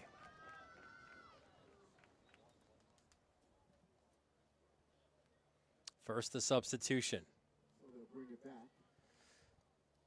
Southside, how about 12 county championships to their name? Their last coming in 2014 when they were the 13 seed, beating Roslyn 3-2 in PKs. 4 years earlier, they were the number 2 seed. They beat Wantagh 1-0. Mark Romanowski with the game-winning goal. That one sails out of bounds. The year before, it was Ben Tettleman scoring the winner. They were the number 2 seed. They knocked off Garden City 1-0. Their county championships date back to 1929, but still not yet winning a Long Island championship. Well, maybe this is the year. They've definitely got the defense put up the zeros. You just got to get it done on the other side of the ball. Well, if Southside does that, man, would they have earned it, right? Knocking off Glen Cove, and then to do that, they'd have to beat Calhoun, hand them their first loss, and then defeat the reigning state champions in Garden City. There you go. That would be the gamut, the Nassau County gamut. Diego Morales gets a touch on the ball. Of all of these players who came in with their bikes, you mentioned as 8th graders, Morales is the outlier a little bit, transferred in this year, so they didn't really know him too much, but has acclimated to this tight-knit squad well.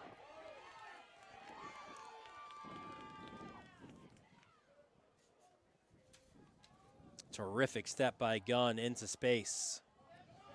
Like he was shot out of a cannon. Ooh, a little flick. Gunn a little bit late to it as McDade grabs. I mean, it's not a bad idea, but I really like where Patrick Walsh is positioning himself on the left side again. He kind of went in there looking to just put it out in front, but great field position as Patrick Walsh tried to get in there. And here's another look at it. Walsh right there, just playing it a little shorter to the keeper. And that's going to be, I guess we'll credit McDade with save number 7. So for Southside, McDade 7 saves and D'Antonio 1. Sheehan still at 2 saves. So you see the last 3 years there for Southside. You go back to 2022. They were the 5 seed and lost to Floral Park. 1-0 in PKs. And 23, back-to-back years now that they've lost in the quarterfinals. So they've taken a step up this year, and now they're trying to get themselves back into a county final. And as you said, one of those quarters was student beat the teacher there. That was when Coach Rodney and Corvetti faced off, and I was there for that one. Two of my buddies facing off against one another. And Rodney's still in it, but he's in the A's, and Corvetti looking to advance. So we'll see if that tandem can move.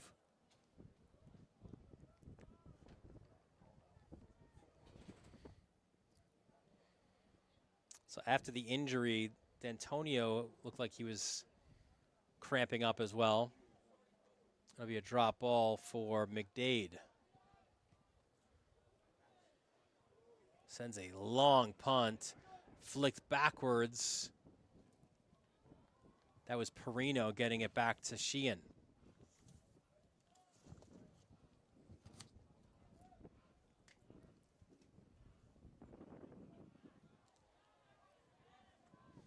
Flick to Nangle. And Nangle has earned Calhoun a corner. When the score is 0-0 in a county semifinal, these situations often loom large. Well, they're in the I formation, played the last one short. See what they do here, short again. They do go short, a little flick, and now an opportunity for a counter for Southside. And that is snuffed out quickly. There's Nangle again, turns, saves it. He did not. And now he will get booked. Kick the ball away and gets the yellow for dissent. So the fourth Colt to be booked tonight. Yeah, 4 out of 10 field plays. They're kind of walking a high wire rack now. And they're all in the attacking third. The only one not to get one is Patrick Walsh. They're number 10. Yeah, this is dangerous for sure. Which more than anything probably just shows you the frustration that they're feeling. It's a nice ball. Back rack looks for it, and we'll have another Calhoun corner from this near side corner flag. Well, how about Cashaw there? That was a really nice defensive play, just staying right on the ball, regardless of the corner kick. They've all been pretty futile. They'll play it short. Back rock to Brown. From the end line, the cross, and that's a nice save by McDade. Well, Coach Corvetti wanted him. He got him. That's save number 8 and a beauty. He said we need 2 or 3 big ones, and you take a look here. That ball sent in front and a shot. McDade reading it all the way. Didn't overplay it. Right in the hands, no rebound. Now foot race and ball sent out of play. An ambitious effort there by Mesquita. Yeah, that ball sailed. It's long gone into the darkness.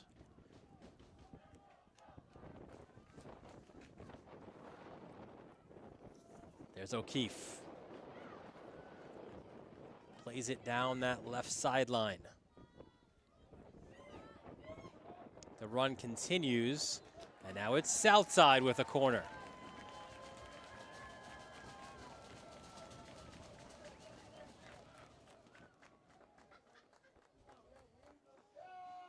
Well, here you get a look at it as it's brought down deep. The defense does a nice job and just kind of pushes that ball out. It is last touch, Jack Gunn. Yeah, well done by Lucas DeMarco. They're running at Gunn, and he's a guy who's been subbed in on the right and left wing this year.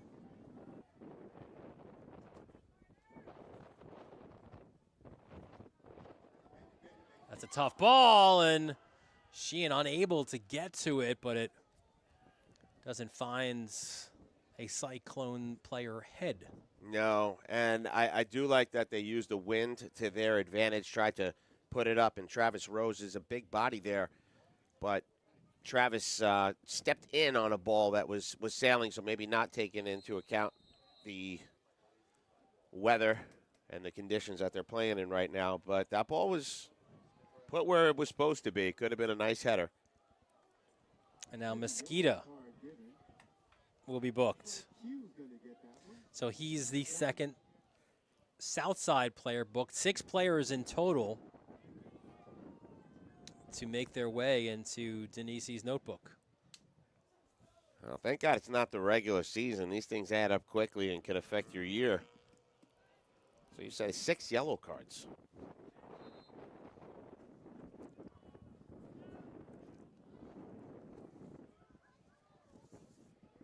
Reno plays back to Sheehan.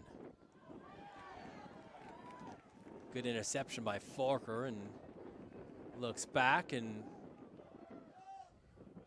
chirps a little bit, as any good hockey player would. There's Nangle, plays it on the ground. Calhoun with numbers going forward. This is dangerous, but little too much there on that cross. One of those where you'd hope, but certainly when you second guess, right, you hope that's a driven ball across the 6 with all those runners. That's, again, it comes down to the defense. It's setting up bad angles, making sure the scorers are in no position to get any quality shots. Calhoun has had 3 really, really solid scoring opportunities that McDade has thwarted, but 8-2 right now shots. Southside needs to try to get some on frame.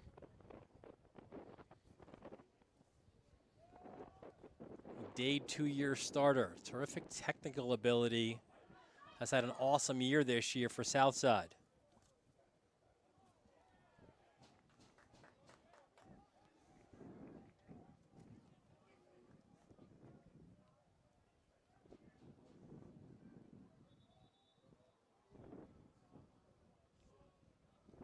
This is the first night, really, that we've had these last few where it has been chilly, but the first where the weather actually does play a little bit of a role, right? As there's Falker, especially the wind. He's earned another corner. Yeah, we've commented all week how the flag hasn't moved. It's been still, not even a slight breeze going on, and today it's kicking up a gale. But we'll see if it plays a positive role here. Last corner kick went through. And again, I think it was intended for Travis Rose, who was a little too far in. Similar look setup-wise for Southside again. Let's see, this is a driven one again. High in the air. Who's there? It's Sheehan. He wants something quick. Goes direct. Advantage, I think, was the original call, but when it didn't show itself, a restart situation. Yeah, referee right on top of it, and like you said, it didn't materialize, just going to come back. Another high cross, and the offside flag was raised. Again, Garden City awaits the winner of this one. And this is the last team, or these two are the last teams to try to make their way into a county final. We already have the other 3 finals set.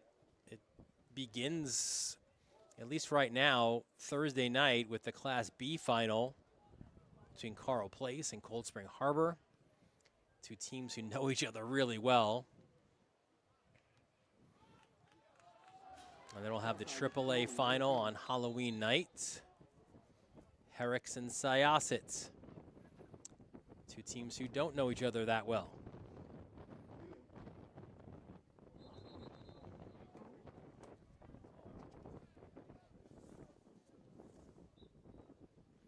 Liam McLaughlin throws it in this near side. Here's Mosquita.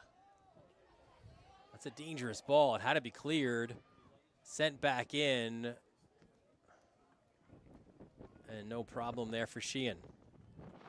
And Dylan, when you look at those finals, a lot of fun narratives going on. Obviously in the Bs with Carl Place, Cold Spring Harbor. It's rematch. They've known each other for a long time, find themselves in this situation quite often. Herrick Syosset, a newbie to the show. Herrick's an absolutely amazing Cinderella story. Syosset been there. And then Floral Park and Friends, the private school versus the public school. And that battle's going to be tough. And Garden City just waiting to see who they're going to match up with. Will it be Clash of the Titans and bring in Southside, a program with history? Or Calhoun, who also does have a history, but a team that's been waiting 4 years to get to this point. McLaughlin, like a bull in a china shop, flying through, guys. Advantage played. And now numbers for Calhoun the other way. Patrick Walsh to feet, gets the ball back. Walsh!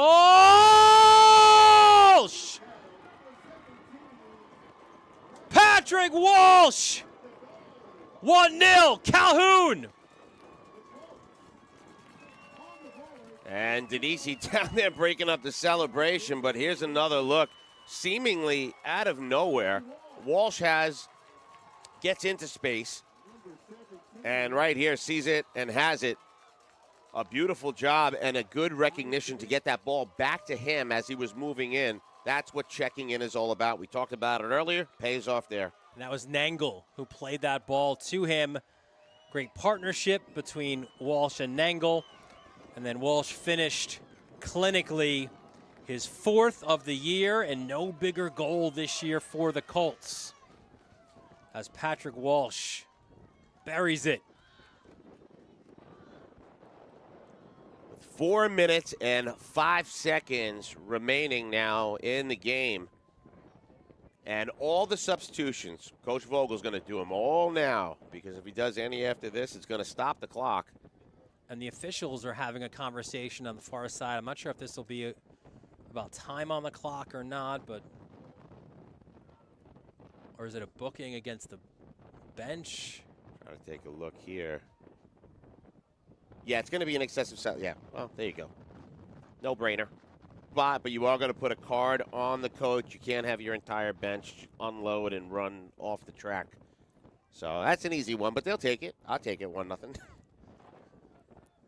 As long as it stays that way. But everything by the book, and that certainly fits. Now take a look at this formation. Look at Southside. They are lined up, ready to go.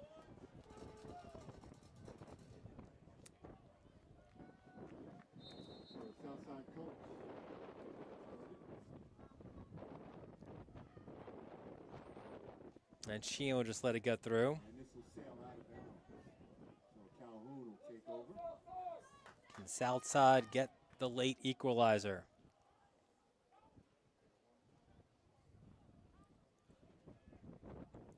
Well, we'll see. They've got 3.5 minutes to try to get that done.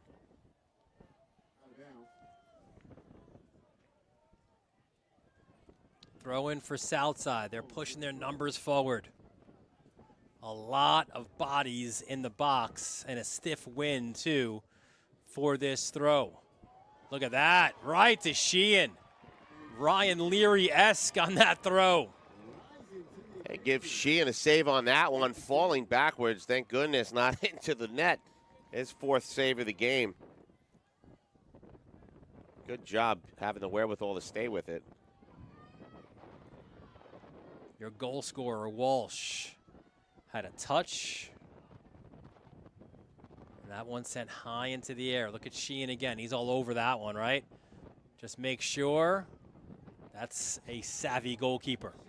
And he's going to do what goalies do at this stage of the game. You get on top of it, gives you a little time to have your team push up and take a little off the clock. Final 2.5 minutes here. Liam Brown looking for a call on the push-off there. He's not going to get it. Has to reset, get back in this game. Ryan O'Keefe will leave it. Headed clear. Now room to navigate for Nangle. Loses it. Good step. And a block at midfield. That's your center forward. Nangle doing work. That was a really important header back there by Perino to get that ball out right away and shift the direction. That was Liam Lynch to throw the ball into play.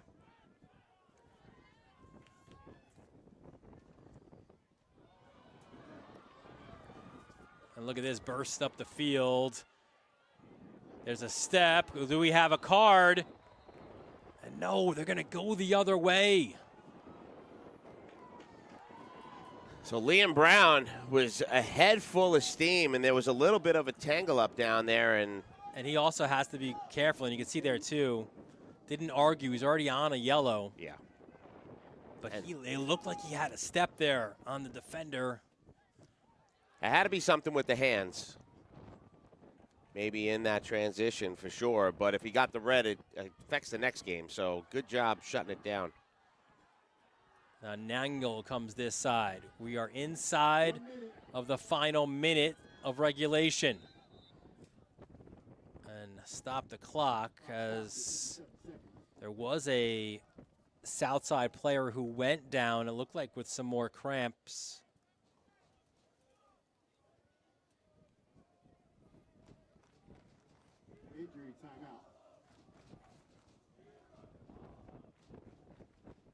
Well, it's now going to be Southside with 57.2 seconds up on the clock.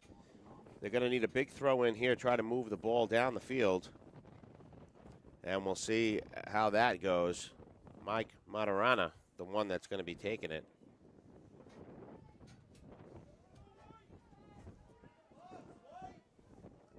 So everybody's waiting for that whistle.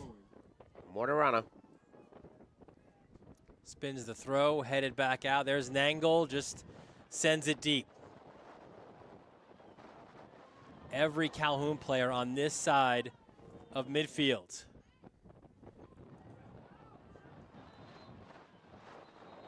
Oh, okay, saying last touch, Southside's going to get the throw. There's another ball on the field right now. Yeah, it's just chaos right now. Complete chaos. Nisi tracks back, gets a touch on that errant ball that got sent in. Boy, I don't. Dade now coming sprinting down the field. A deep throw into the box, flicked, loose in the box and cleared. Final 13 seconds. Another throw into the mix. Sheehan gets a touch. This will go out for a goal kick, and it is Calhoun booking their spot into the county final. 1-0 your score. And now there will not be any concern about excessive celebration as the Colts go over to their students and their fans and celebrate with them as they get themselves back into a county final. A 1-0 win in what was a hard-fought game. It certainly was, and not one that anybody would have bet on to be the final score. 1-0 in regulation. Shows you the battle of the defenses. And 4 shots on frame for Southside throughout the entire time. So now here they are. The Colts are moving on. Garden City, get ready. Yeah, what a final that could shape up to be. Southside, listen, it is always hard to lose in a county semifinal, especially when it's your only defeat of the year. And there you see Nangle, right? What great sportsmanship, seeing all the Southside guys and giving them a pound and giving them some consolation, as well as, of course, those guys absolutely shattered right now with this defeat. But what a win for Calhoun. They are now 16-0-1 on the season. Southside falls to 15-1-2. And the reason they're going to the county final is because of this guy. Look at Patrick Walsh. Edge of the 18, blistering shot. And the celebration, yeah, that is on. You'll take a card for that. As Sheehan and the boys celebrate, looking forward to practice tomorrow because they're going to compete for the county championship. For our entire Varsity Media crew, our executive producer, Ben Turchin, our technical director, Chris Sweeney, Ron Pierre and Steve Ferrandino, bringing you all those great moving images from my broadcast partner, Rob Anderson. Dylan Butler, thanking you for joining us from Farmingdale State College. We look forward to seeing you soon here on the Varsity Media Sports Network.